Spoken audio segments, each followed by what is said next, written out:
Special delivery. More tales from the trenches. This one dates from my time in Malaysia in the late 90s. We were setting up a center of excellence, and as part of this we were to be receiving the first in-country example of new server family from the parent company. Now during this time period Clea Cargo, Mof Saya, Clea Cargo, had some serious form on breaking stuff. Our manufacturing arm loved us, as each time a customer in Malaysia bought something there was a very good chance that it would be a 2-for-1 deal, one sold to the insurer as a write-off, and one sold to the actual customer. There's not a lot you can do with a late 90s 50 GB RAID unit after someone has dropped it 20 feet onto the airport tarmac after all but scrap it. Anyhow, so our eagerly awaited server, really 2 rack mount servers with dedicated RAID and power mounted back to back in a single cabinet, there were reasons, honest, had arrived at Clea, and we were informed that there may have been issues with the handling. Anyhow, we contacted a company that was supposedly a specialist in handling fragile IT type stuff, told them the details of our goods inwards. No high-level offload available, so you need a truck with a tail lift. No pallet truck available, you need to bring one. A few hours later we get the call that they will be there in 10 minutes, and we head down to the loading bay of our office building. The specialist movers duly arrive. In a standard 3-ton truck with a side door and not even a ramp, let alone a tail lift, with only the driver and his mate on board.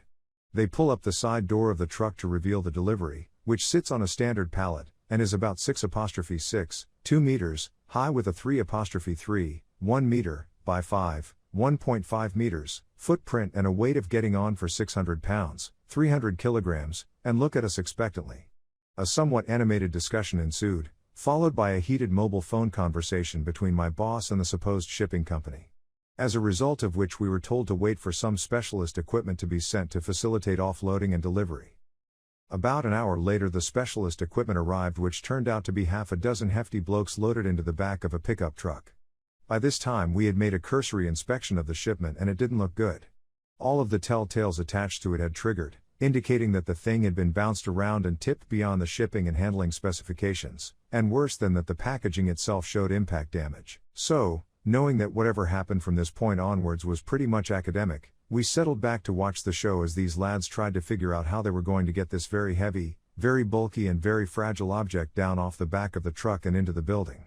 So, they looked around the loading bay to see what was available and found the following: one 12 scaffolding pole, and one 10 length of 6x4 wood. These they proceeded to prop against the truck door as a makeshift ramp.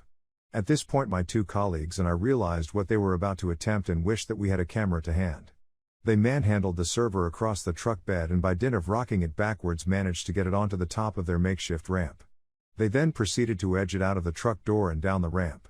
The 6x4 piece of wood proceeded to bend and creak alarmingly under the load, but by some miracle they managed to get the thing down to ground level without anybody being killed or even seriously injured. So what next? As mentioned, they had omitted to bring the much-needed pallet truck, and there was no way they were carrying this thing to the goods lift. One of the guys went off and borrowed a couple of trolleys from somewhere. These were the sort of things that the mail room might use to move small packages weighing a few tens of pounds around. Not the vast part of a half-ton of computer, but in for a penny. Again by brute force and a lot of tipping they somehow managed to get the thing up and precariously balanced up on these 2 hopelessly inadequate conveyances, and proceeded to haul the thing in the direction of the goods lift. This didn't go as smoothly as they hoped, as some of the trolley's wheel bearings gave up their struggle against the laws of physics about halfway there, with the result that black streaks of melted plastic from the wheels were left across the faux marble of the floor as a remembrance of their passage. Once we got up to our floor the process was repeated in reverse, with more black plastic witness marks left to puzzle the cleaners. Then we had to decide what to do with the obviously damaged equipment. Because it was a first installation of a new range of equipment in He country, we had a couple of commissioning engineers who had been flown especially to install the thing. And they had nothing better to do, so they got on the phone to the factory to find out how best to proceed, once they had removed the shipping packaging and assessed the damage: casing broken, internal 19 racks distorted, various mounting bolts sheared. All in all an absolute wreck. They very carefully powered it up, testing for electrical safety at each stage. It blow die well worked. Still had to be scrapped though. The replacement was delivered without incident. Which was a pity, because this time I remembered to bring my camera. Story 2. Your backups are causing the compiler to fail. Back in the early 1990s, I worked in a department of a research center that had a mix of servers, each running their own version of Unix or Linux. Each server had its own unique quirks, and it was my team's responsibility to administer them all, so we had to keep track of what was odd from one system to another.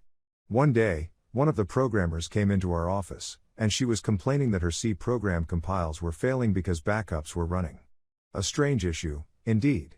We checked and saw that they were indeed running, so as a favor, we stopped the backups. It seemed very strange that it happened, but since the machine was strange, we didn't think much of it. The problem is that those backups were very slow, and they took most of the day to run. They were on these quick 150 cartridge tapes, which were pretty slow, even by early 1990s standards. We restarted the backups and let them finish later on.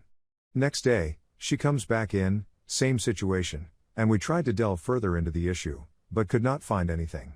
Even after stopping the backups, she came back again, and complained that something was still wrong, and that her code wouldn't compile. There wasn't much in the way of tech support for this server and operating system, but we suspected that she was just using it as an excuse. Backups should only just read files and write them to tape, yes? The next day, she returned with her team lead, her boyfriend, actually, and he insisted we fix the problem right then and there, since it happened yet again. So, we walked over to her desk, and watched what she was doing. Sure enough, she ran the compiler, and her program wouldn't compile. However, her compiles were complaining of syntax errors in the code, and missing components. Her method of compiling did not involve using standard C makefiles, but she had written her own convoluted scripts that mimicked what a standard C makefile would do. She claimed it was easier, but whatever. As soon as her script would fail, she would immediately check all running processes, and sure enough, the backups were running. She hurriedly pointed to the backup processes on the screen and exclaimed, "That must be the problem." Instead of believing her, we asked to look at her code. We found problems with her code, and that was the real reason for the failures. Big surprise. We fixed those, and her program compiled. She wouldn't accept that, and kept insisting it was the system backups causing her problem. At that point, we just smiled and nodded, and said we'd return when we had a solution. When we got back to our desks, one of the guys had a possible solution, but he wouldn't tell us until he was sure it'd work. The next day, we checked in with her. She ran into compiler problems again, but she saw that the backups weren't running, so the problem was elsewhere. She went back to her code and figured out what she had to fix, and never came back to us about this again. The solution? She told us exactly what she blamed, so my co-worker took that out of the picture. Instead of stopping the backups, he changed the name of the backup program to Emacs, a text editor, so that when she checked the system processes, she only saw that the operator was running an editor. Backups were never a problem again. I'll never forget that one.